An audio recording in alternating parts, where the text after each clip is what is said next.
The top question we're getting today as real estate agents from our sellers who are paying attention to the news is, do I still have to pay the buyer's agent's commission? The short answer to this question is no. You are not required by law to pay the buyer's agent commission. Commissions now and in the past have always been negotiable. And just like you can negotiate with your realtor to either lower their rate or not pay a buyer's agent, your realtor is always able to take a lower pay or decide that they don't want to work with you. Just like you have always been able to decide you don't want to work with a realtor and you would rather try to sell your house on your own. Just so we understand how the buyer's agent commission is paid out, the seller has never directly paid the buyer's agent.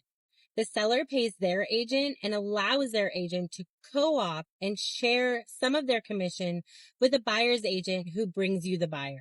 And just so we can cover all sides of this argument, it could be argued, and it has been argued, that because the buyer actually brings all the funds to the table, that they too are indirectly paying for their agent. But to get back to the original question and to be very, very clear about the answer, no, a seller does not and is not legally required to pay the buyer's agent's commission.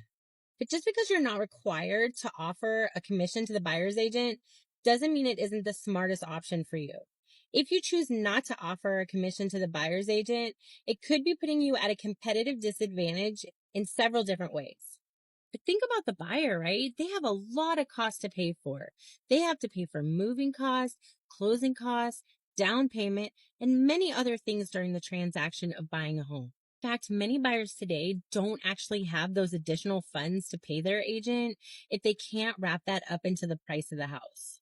So by eliminating those people in that pool of buyers who don't have the additional funds to pay for their agent, you actually put yourself at a competitive disadvantage by decreasing your demand. When you decrease demand, you decrease exposure. And when you decrease exposure, you're decreasing your negotiation power.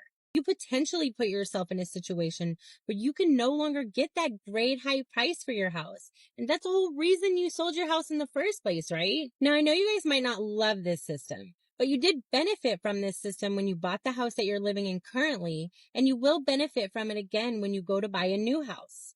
So to recap, you are not required by law to pay or offer to pay the buyer's agent's commission.